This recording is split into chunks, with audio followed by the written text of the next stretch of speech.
कथा सखी के सभी सुनने वालों को मेरा प्यार भरा नमस्कार। आइए दोस्तों, सुनते हैं पूनम अहमद जी की लिखी कहानी ऊपर वाली खिड़की। लखनऊ से मेरठ तक का मेरा सफर अनमना सा ही बीता। पिछले 2 सालों में मुझसे अगर कोई पूछे कि सबसे मुश्किल काम मेरे लिए क्या है, तो मेरा जवाब होता मायके मेरठ जाना। 2 साल पहले मेरा नवीन से विवाह हुआ है। विवाह हुआ है या कर दिया गया है, इन दोनों बातों में फर्क है, और यह फर्क वही जानता है जिसने इस बात को महसूस किया है कि विवाह हुआ नहीं, कर दिया गया है। माता पिता ने एक जिम्मेदारी निपटा ली है, बस यही हुआ है। वरना शादी के बाद 2 सालों में क्या कोई लड़की एक बार भी मायके ना आती? नवीन ने कई बार पूछा। कई रस्मों के लिए मेरा मायके जाना बनता था, पर मेरे अल्पभाषी होने ने किसी को ज्यादा सवाल पूछने की सहूलियत दी ही नहीं। लखनऊ में मेरा ससुराल भरा पूरा था। सास ससुर, एक देवर, एक विवाहित ननद। कपड़ों का शोरूम था। मेरे माता पिता के लिए इतना ही बहुत था कि उन्हीं की जात बिरादरी में अच्छा लड़का मिल गया।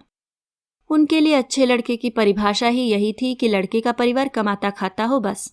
इससे किसी को मतलब नहीं था कि मैं एक जीती जागती लड़की हूँ, इंसान हूँ, और मेरा दिल भी किसी के नाम से धड़कता है। अब दिल अनवर के नाम से धड़का तो इसमें मेरी क्या गलती? प्यार कोई सोच समझकर थोड़े ही किया जाता है, बस हो जाता है। जैसे ही सामने वाले घर में रह रहे किराएदार अनवर को देख मेरे चेहरे के रंग बदलने लगे, वहीं मेरी माँ ने मुझ पर पहरे बिठा दिए। सबसे पहले ऊपर बने मेरे कमरे की खिड़की पर मेरा आना जाना बंद हुआ। माँ कभी भी अनवर को छत पर देख लेती, फौरन मुझे आवाज देकर नीचे बुला लेती। मैं भी समझ रही थी और मेरी छोटी बहन मीता भी। माँ की झिड़कियों से पिता भी समझ गए और पहरे बढ़ते गए। अनवर और मैं एक दूसरे को देखते, मुस्कुराते, करार पाते और अपनी अपनी दुनिया में लौट जाते। बस इतना ही सुकून था दोनों को कि मैं ऊपर वाले कमरे में ही सोती। सोने से पहले मैं एक बार खिड़की में खड़ी होती, कुछ पल अपने लिए मिल जाते। यह सिलसिला ज्यादा दिन नहीं चला। माँ ने उस खिड़की पर सामान रख वह रास्ता ही बंद कर दिया जहां से होकर दिल चैन पाते थे, और अपनी जाति में लड़का ढूंढते ही चट मंगनी पट ब्याह करके ही मानी। मम्मी पापा बहुत खुश थे कि उन्होंने अपनी बेटी को समय रहते दूसरी जाति के लड़के को प्रेम करने से रोक लिया। वे शायद नहीं जानते कि प्रेम को कोई रोक नहीं सकता, वह आजाद है। बस मन में ऐसी कुंडली मारकर बैठ जाता है कि किसी को दिखाई नहीं देता। मैं फिर मायके आ ही नहीं पाई। अनवर को भुला दिया। भुला दिया?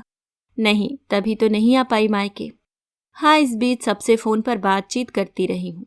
अब मीता की कल सगाई है तो मीता की जिद पर ही एक दिन के लिए आई हूँ। बस कल रात की ट्रेन से वापस चली जाऊंगी। स्टेशन से बाहर आकर मैंने रिक्शा लिया, थापर नगर। कहते हुए सिर्फ अनवर का ध्यान आया। होगा या नहीं, कहीं चला तो नहीं गया होगा। अपनी शादी तय होने के बाद से मैंने उसे देखा ही नहीं था। मीता ने बताया था कि दूसरे शहर चला गया था। आरपी कॉलेज के आगे से रिक्शा निकला तो वह दिन आंखों के आगे घूम गया। जब मैं कॉलेज से निकली तो अनवर यहीं इसी पेड़ के नीचे हाथ बांधे खड़ा था। मैं हैरान सी उसके पास जाकर खड़ी हो गई थी। कितनी देर दोनों इस सड़क पर पैदल चलते रहे थे, जब बिना कुछ कहे और कितना कुछ मौन सा सुनते हुए मेरी आंखों में अचानक आंसू आ गए। दिल से एक आह निकल गई। यह शहर मुझे इतना अजनबी क्यों लग रहा था? यहाँ तो मैं पली बढ़ी हूँ। क्या जिंदगी से एक इंसान के जाने पर सब कुछ इतना खाली खाली लगता है? मेरे दिल में अपने माता पिता के लिए सिर्फ नाराजगी थी। मैं घर पहुंची। मीता मुझसे लिपट गई। मैं मम्मी पापा को दूर से नमस्ते कर एक मेहमान की तरह बैठ गई। उन्हें भी मेरी नाराजगी का अच्छी तरह भान था। मेरी बहुत कम बोलने की आदत ने हमेशा एक बचाव का काम किया है। यह कम ही लोग जानते हैं कि जो कम बोलते हैं उनके अंदर लफ्जों का एक समंदर ठाठे मारा करता है। मैं फ्रेश हुई। मीता उत्साहित थी, खुशनसीब थी, अपनी ही जाति के लड़के को पसंद करती थी और अब उसी से कल सगाई है। कितना भी अनजान बनती, पर है तो माँ ही ना। मेरे दिल की उदासी मेरी माँ को बेहाल कर रही थी। मेरे सर पर हाथ फेरते हुए उन्होंने माहौल को हल्का करने की कोशिश में पूछा, जब से आई है मेहमान बनकर उठ बैठ रही है। थोड़ा आराम कर ले, ऊपर जाकर सफर से थक गई होगी। किसी चीज की जरूरत हो तो बता। मैंने अपना बैग उठाया। ऊपर की सीढ़ियों पर जाते हुए एक पल रुक कर माँ को देखते हुए पूछा, खिड़की से सामान तो हटा दिया होगा, अब कुछ देर खिड़की पर खड़ी हो सकती हूँ? पर मैं जवाब के लिए रुकी नहीं। अनवर नहीं होगा जानती हूँ, हो भी तो अब कुछ नहीं हो सकता, सब खत्म हो गया है।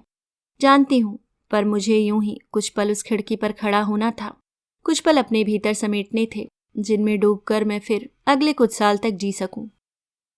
अभी आप सुन रहे थे पूनम अहमद जी की लिखी कहानी सामने वाली खिड़की।